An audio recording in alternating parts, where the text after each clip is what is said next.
مفسرین نے لکھا ہے کہ جو شخص بھی اللہ تعالیٰ کی طرف کسی کو بلائے وہ اس بشارت اور تعریف کا مستحق ہے، خواہ کسی طریق سے بلائے۔ مثلا انبیاء علیہ السلام معجزہ وغیرہ سے بلاتے ہیں، اور علماء دلائل سے، مجاہدین تلوار سے، اور معزین اذان سے۔ غرض جو بھی کسی شخص کو دعوت الخیر کرے وہ اس میں داخل ہے، خواہ اعمال ظاہرہ کی طرف بلائے یا اعمال باطنہ کی طرف، جیسا کہ مشائخ صوفیہ معرفت اللہ کی طرف بلاتے ہیں۔ مفسرین نے یہ بھی لکھا ہے کہ قال اننی من المسلمین میں اس طرف اشارہ ہے کہ مسلمان ہونے کے ساتھ تغافل بھی ہو، جس کو اپنے لیے باعث عزت بھی سمجھتا ہو، اس اسلامی امتیاز کو تفاخر کے ساتھ ذکر بھی کرے۔ بعض مفسرین نے یہ بھی ارشاد فرمایا ہے کہ مقصد یہ ہے کہ اس وعظ و نصیحت تبلیغ سے اپنے کو بہت بڑا صلی اللہ علیہ وسلم لوگوں کو سمجھاتے رہیے، کیونکہ سمجھانا ایمان والوں کو نفع دے گا۔ مفسرین نے لکھا ہے کہ اس سے قرآن پاک کی آیت سنا کر نصیحت فرمانا مقصود ہے، کو نفع رساں ہے، مومنین کے لیے تو ظاہر ہے، کفار کے لیے بھی، اس لحاظ سے کہ وہ انشاءاللہ داخل ہو جائیں گے اور آیات مصداق میں شامل ہوں گے۔ ہمارے اس زمانہ میں وعظ و نصیحت کا راستہ تقریباً بند ہو گیا ہے، اور وعظ کا مقصد بالعموم سکشتگی تقریر بن گیا ہے تاکہ سننے والے تعریف کر دیں، حالانکہ نبی اکرم صلی اللہ علیہ وسلم کا ارشاد ہے جو شخص تقریر بلاغت اس لیے سیکھے تاکہ لوگوں کو اپنی طرف مائل کرے تو قیامت کا دن اس کی کوئی عبادت مقبول نہیں، نہ فرض نہ نفل۔ محمد صلی اللہ علیہ وسلم اپنے متعلقین کو بھی نماز کا حکم کرتے رہیے اور خود بھی اس کے پابند رہیے۔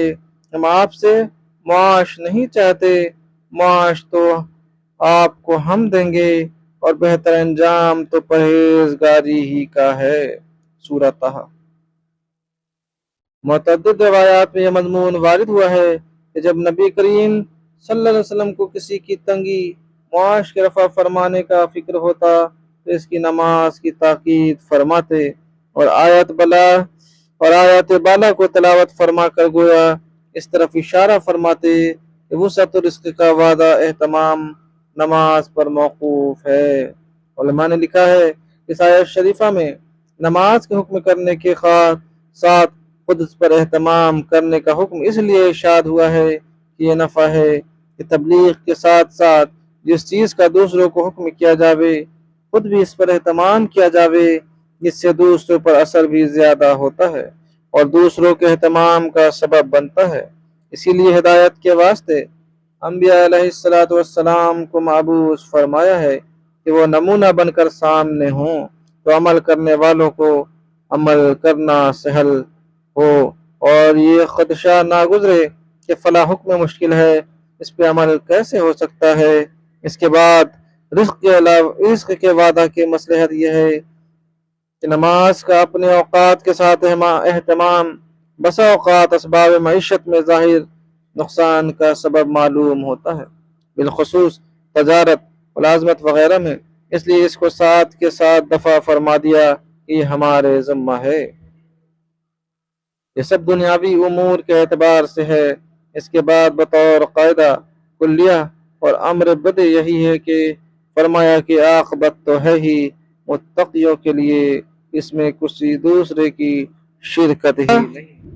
نماز پڑھا کر اور اچھے کاموں کی نصیحت کیا کر اور برے کاموں سے منع کیا کر، اور تجھ پر جو مصیبت واقع ہو اس پہ صبر کیا کر، یہ ہمت کے کاموں میں سے ہے۔ سورہ لقمان۔ اس آیت شریفہ میں محتمم بالشان امور کا ذکر فرمایا ہے، اور حقیقت یہ امور اہم ہیں، تمام کامیابیوں کا ذریعہ ہیں، مگر ہم لوگوں نے انہی چیزوں کو خاص طور سے پس پشت ڈال رکھا ہے۔ امر بالمعروف کا تو ذکر ہی کیا کہ وہ تو تقریباً سبھی کے نزدیک متروک ہے۔ نماز جو تمام عبادات میں سب سے زیادہ اہم چیز ہے اور ایمان کے بعد سب سے مقدم اسی کا درجہ ہے، اس کی طرف سے بھی کس قدر غفلت برتی جاتی ہے ان لوگوں کو چھوڑ کر جو بے نمازی کہلاتے ہیں۔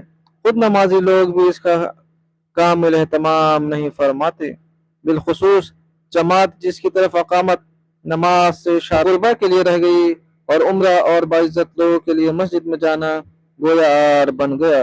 فَإِلَى اللَّهِ غربا کے لیے رہ گئی، اور عمرہ اور باعزت لوگوں کے لیے مسجد میں جانا گویا عار بن گیا۔ فَإِلَى اللَّهِ الْمُشْتَكَى۔ اللہ تعالی ہم لوگوں کو نہ سنے زیادہ